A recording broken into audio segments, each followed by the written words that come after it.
در نخست سرخط خبرها.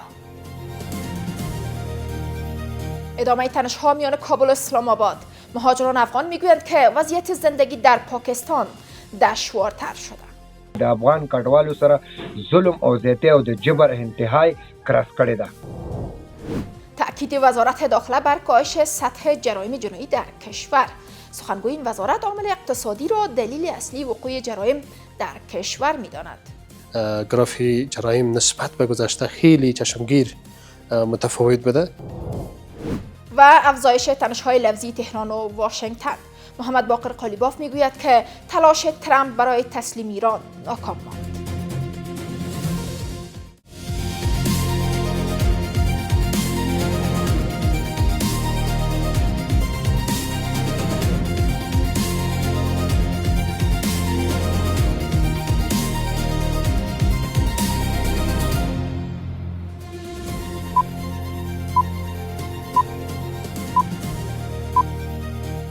سلام، به میز خبر از آفاق خوش آمدید. امروز پنجشنبه دهم سور 1405 هجری خورشیدی که مصادف است با 30 اپریل 2026 میلادی.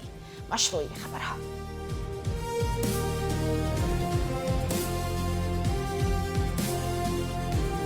با تشدید تنش‌ها میان کابل و اسلام آباد و افزایش حملات پاکستان در برخی از ولایت‌های کشور، مهاجران افغان میگویند که وضعیت زندگی در پاکستان دشوارتر شده و خواستار جدایی موضوع مهاجران از اختلافات سیاسی دو کشور هستند. ناهیتا اندر با شرح بیشتر. ملا عبدالغنی برادر معاون اقتصادی ریاست الوزراء با ریچارد لندیزی نماینده ویژه بریتانیا برای افغانستان درباره حملات نظامی پاکستان گفتگو کرد. نماینده بریتانیا با ابراز همدردی با قربانیان این حملات بر ادامه کمک‌های کشورش به افغان‌ها تاکید نمود. در همین حال با افزایش تنش‌ها میان کابل و اسلام آباد و حملات توپخانه‌ای پاکستان، وضعیت مهاجران افغان نیز نگران کننده تر شده است. شماری از بازگشت کنندگان میگویند که شرایط زندگیشان دشوارتر شده و از نهادهای مربوط می‌خواهند مشکلات آنان را حل کرده و موضوع مهاجران را از مسائل سیاسی جدا نگه دارند. افغانستان لپاره د برتانیا ځانګړي استازي ښاغلي لینډزي په دې وروستیو کې د پاکستان پوځي رژیم په بریدونو کې د شهید شوو افغانانو په اړه خپله خواخوږي څرګنده کړه او ویل چې د برتانیا حکومت او ولس په افغانانو سره خپلو مرستو ته دوام ورکړي. موږ همیشه د جنگ کوشش نه دی کړی. افغان کډوالو ټول عمر یا د افغانستان حکومت د سولې او د امن طرف ته کار کړی دی، سوله امن یې غوښتی دی. خو د پاکستان یو طرف ته د امریکې او د ایران مذاکرات شروع کړي، بل طرف ته د افغان کډوالو سره ظلم او زیاتی او د جبر انتهای کراس کړی ده. همزمان با افزایش چالش‌های مهاجران افغان، درگیری‌ها و حملات توپخانه‌ای پاکستان در خاک افغانستان نیز افزایش یافته است که منجر به تیرگی روابط هر دو کشور شده است. اوچا در گزارشش گفته است که درگیری‌های تازه میان امارت اسلامی و نظامیان پاکستان نیازهای بشردوستانه را بدتر کرده و به غیر نظامیان آسیب می‌رساند. بارها کشور افغانستان، دولت افغانستان حسن همجواری و همسایه‌داری خود را ثابت کرده و همیشه هم بارها اعلام کرد که حاضر است مشکلات بین دولت افغانستان و دولت پاکستان را با گفتگو و مشارکت بین دو تا کشور حل کند.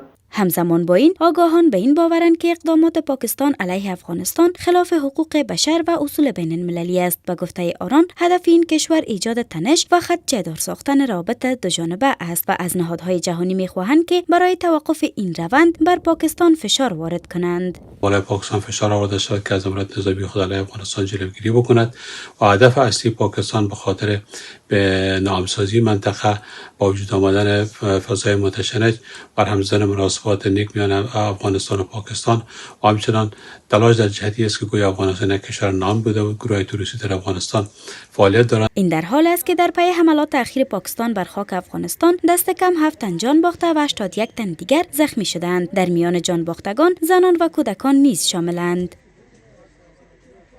با وجود افزایش 95% کشفیات جرایم، سخنگوی وزارت داخله میگوید که عوامل اقتصادی و کمبود دسترسی به آموزش همچنان از دلایل اصلی وقوع جرایم جنایی در کشور است.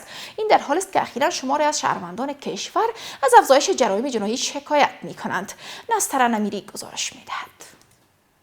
عبدالمتین قانی سخنگوی وزارت داخله در سخنان به خبرگزاری آفاق گفت که جرایم جنایی گهگاه در بخش‌های مختلف کشور رخ می‌دهد و این مشکلات اقتصادی، ضعف‌های اخلاقی و عدم دسترسی به تعلیم و تربیت را از عوامل اصلی وقوع این جرایم عنوان کرد و افزود که این موارد زمینه‌ساز وقوع چنین رویدادهای جرمی در جامعه می‌شود. آقای قانی همچنان اظهار داشت که در مقایسه با حکومت پیشین گراف جرایم جنایی تفاوت چشمگیری داشته است. به گفته سخنگوی وزارت داخله، میزان کشف و جلوگیری از وقایع در مقایسه با سال گذشته 95% افزایش یافته است.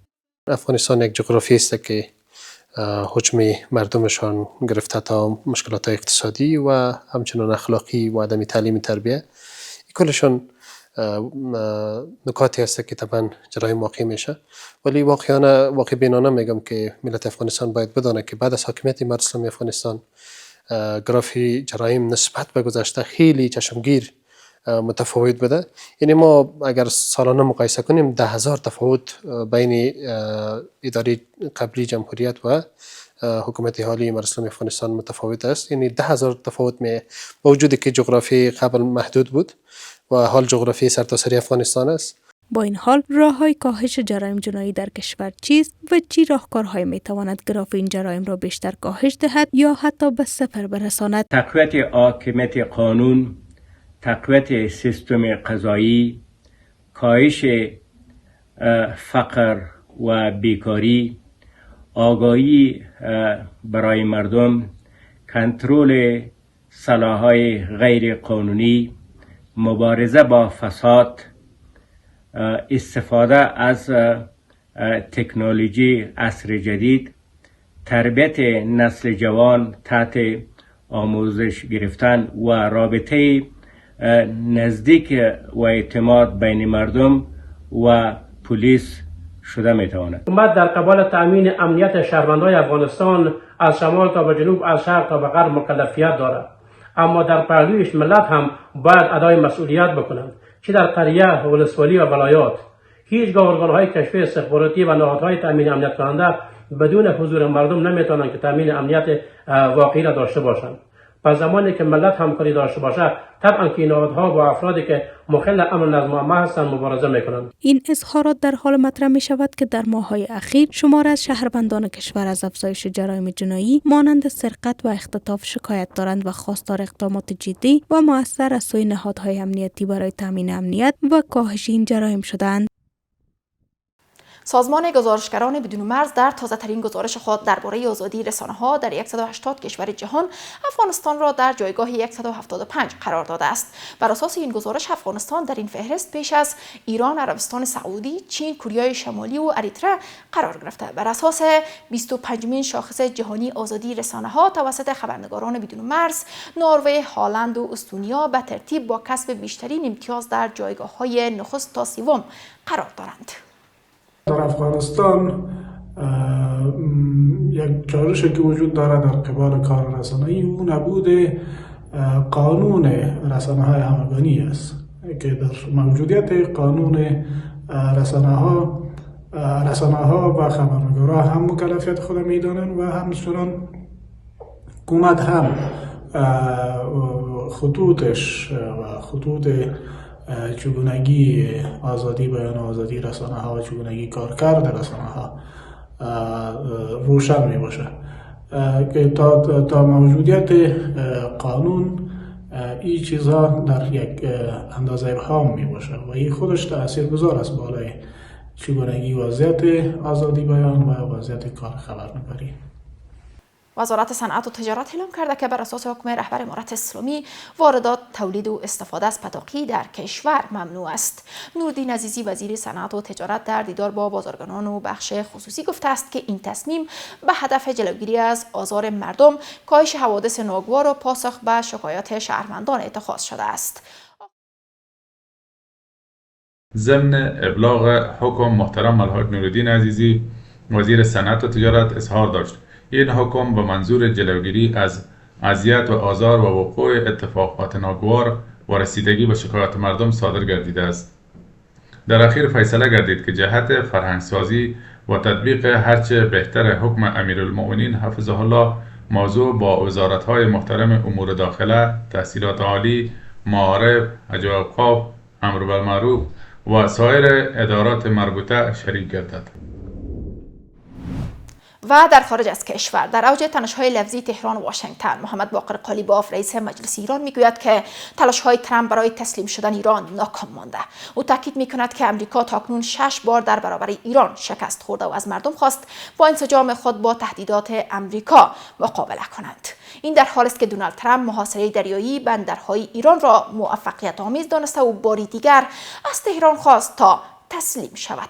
حضرت محمدی بیغش. تنش لفظی میان مقامات امریکا و ایران بار دیگر تشدید شده و نگرانی‌ها در مورد احتمال از سرگیری جنگ در خاور میانه را به بالاترین سطح رسانده.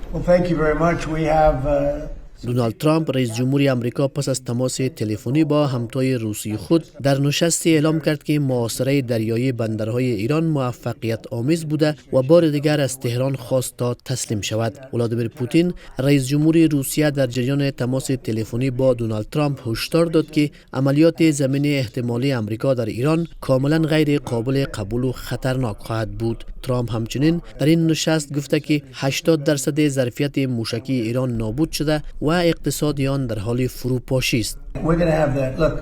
80% ظرفیت موشکی ایران نابود شد و 159 کشتی ایرانی غرق شده و در قعر دریا جای گرفتند. اقتصاد ایران در حال فروپاشی و پول آن بی‌ارزش است و اینکه تهران به سلاح هسته‌ای دست نخواهد یافت و همین حالا باید تسلیم شود.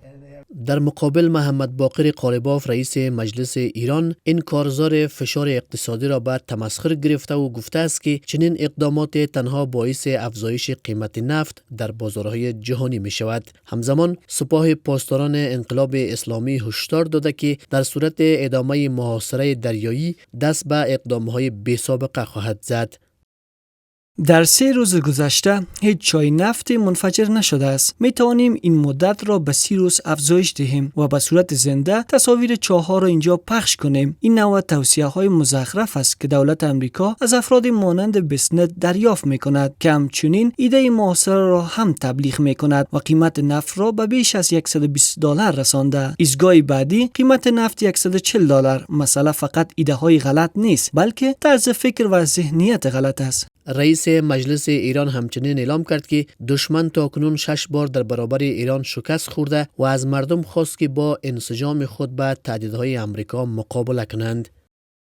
ما با وحدت کامل بین مسئولان نظامی و سیاسی کارها را پیش میبریم. امریکا وارد مرحله جدید شده است و میخواهد با محاصره دریایی و جاسوسی رسانه‌ای فشار اقتصادی و اختلاف افکنی در داخل کشور را فعال کند تا ما را از درون دچار ضعف یا حتی فروپاشی کند. تشدید جنگ لفظی میان تهران و واشنگتن و تهدیدهای متقابل فضای منطقه را به سمت بی‌ثباتی بیشتر سوق داده است. در عین حال پیامدهای این تنش‌ها به سرعت در بازار جهانی انرژی منعکس شده و فشار اقتصادی را فراتر از مرزهای منطقه گسترش داده است.